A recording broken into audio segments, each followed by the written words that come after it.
پہ اندر رہتے ہمارے خلاف 780 کے پرچے سر ہیں۔ جو آپ لوگوں نے صاحب ایف آئی آر ہمارے کروانی خلاف۔ تھی اور محسن آپ نقوی اور نے شہباز CM شریف کے نام اوپر ڈالے ہوئے ہیں۔ وہ ایف آئی آر ابھی تک درج نہیں ہوئی سر. وہ میں اس پر میں نے تقریباً وہ تیار کر لی ہے اور انشاءاللہ 1-2 دنوں میں ہم کر رہے ہیں. اس میں شہباز شریف بھی ملزم ہے، اس میں جو ہے محسن نقوی بھی ملزم ہے، اس میں جو ہے عطا تارڑ بھی ملزم ہے، اس میں خواجہ آصف بھی ملزم ہے، اس میں آئی جی اسلام آباد بھی ملزم ہے، اس میں ایس ایس پی بھی ملزم ہے اور دیگر نامعلوم سہولت کار اور اعانتی اور پرپیٹریٹر جو ہیں. اور جن جو کے آج کی جس کا نام دلاور شہباز صاحب شریف ایک نے منٹ لیا تھا کہ بڑی معاونت فرمائی ہے سپہ سالار نے، اس کا نام ہے دیکھیں یہ تو حکومت بتائے گی نا اس کا جو ہے، کیونکہ انٹیریئر منسٹر تو آ گیا نا اس میں ملزم. اب یہ تو انہوں نے بتانا ہے کہ انہوں نے کس کے کہنے پر، کس کے حکم پر کیوں کر اور کس طرح کیا ہے. سر ایک ایف آئی آر پہلے بھی درج نہیں ہو سکی تھی، یہ ایف آئی آر ہم درج نہیں کر رہے، ہم استغاثہ کر رہے ہیں. اچھا کھوسو صاحب ایف آئی آر ہمیں آئی جی کے خلاف یا انٹیریئر منسٹر یا پرائم منسٹر کے خلاف کسی نے ایف آئی آر درج کرنی ہے. ہم اتنے بھولے نہیں ہیں. اچھا لطیف کھوسو صاحب یہ بتائیے گا کہ علی امین گنڈا پور نے شہباز شریف کو خط لکھا ہے کہ جی ثانیہ ڈی چوک کے اوپر معاف کر دیا جائے. تو کیا وجہ بنی ہے کہ اب آپ معافیاں جو ہے وہ پرائم منسٹر سے مانگ رہے ہیں؟ پہلے آپ کہتے ہیں معافی نہیں مانگنی. کس نے معافی مانگی ہے؟ خط لکھا ہے نا. کس نے او بھائی صاحب کوئی ایسی معافی کا سوچو بھی نہ.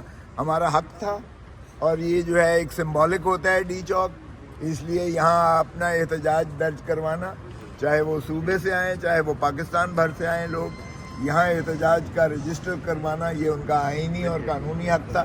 اس پر گولی مارنا اور اس طرح کا تشدد کرنا کوئی جواز نہیں تھا. جتنی جانیں جو ہے یہاں لی گئی ہیں ان کا ایک ایک کا حساب ہم لیں گے. جتنے مضروب کیے گئے ہیں، جتنی گاڑیوں کو گلو بٹوں کی طرح ان کو سمیش کر کے ان کو لوٹا مارا گیا ہے، وہ بھی سارا ایک ایک کر کے ہم نے احاطہ کیا ہے.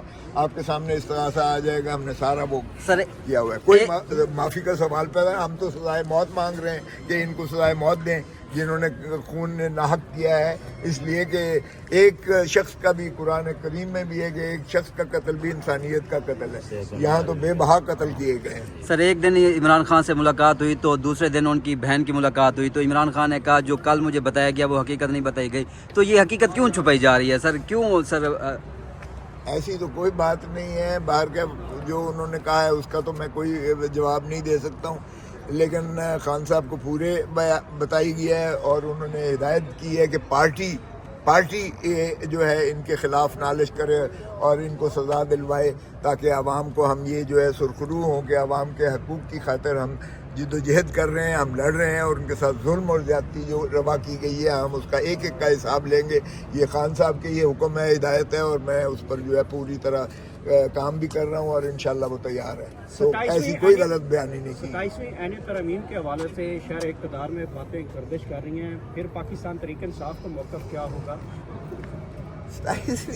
یار یہ بھی شوق پورا کر لیں. آگے کون سا ہے؟ آگے بھی تو سرزمین بے آئین کر دی ہے نا.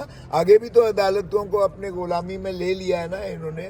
آگے بھی تو آئین کی روح کو مجروح کر دیا ہے. 17ویں ترمیم، 27ویں ترمیم، 28ویں یا 77ویں ترمیم لے آئے. باقی کیا رکھا ہے؟ رہ کیا گیا ہے مجھے بتائیں. اسی طرح اگر بے حیائی، ڈٹھائی اور بے شرمی کے ساتھ جو ہے ترامیم کرنی ہے، 2/3 ان کے پاس ہے نہیں. اگر آپ نے لوگوں کے جو ہے ایم این ایز کو اٹھانا ہے، ان کے سینیٹرز کو اٹھانا ہے، ان کی ماؤں بہنوں بیٹیوں کو جو ہے وہ ان کو کر کے تو اغوا کر کے تو بلیک میل کر کے تو ان سے جو ہے ووٹ لینے ہیں، تو یہ بھی شوق پورا کر لیں. ایک سہولت کاری تو کر گیا تھا وہ قاضی فائز عیسیٰ، جو اس نے کہا کہ یہ ووٹ جو ہے ان کے گنے جائیں گے. یعنی جو لوٹاکریسی ختم ہوئی تھی، جو ظلم اور بربریت ختم ہوئی تھی، جو چھانگا مانگا کی سیاست اور میرٹ کی سیاست ختم دفن کر دی گئی تھی، وہ قاضی فائز عیسیٰ کھول کے چلا گیا. اور اب جو ہے کیا نام ہے، 26ویں ترمیم کی شکل میں آپ نے دیکھا کس بے حیائی. اور عطا اللہ مینگل صاحب جو ہے وہ اپنا اختر مینگل صاحب اپنے جو ہے سینیٹرز کو ڈھونڈ رہے تھے اور آپ نے دیکھا ان کو لابی سے نکال دیا سینٹ کی، اور پھر اس کے بعد ویل چیئر پر لا کر ان کے ووٹ دلائے گئے. ہمارے 5 لوگ جو ہے ان کو اغوا کر کے ان کے پتہ نہیں کیا کیا لالچ دے کے دباؤ کر کے، جس چمک کے تحت بھی یا زر اور زور کے تحت جو ہے کبھی حکومتیں چلتی ہیں. 27ویں ترمیم کا شوق بھی پورا کر لیں. کیا خان صاحب نے دوبارہ جو ہے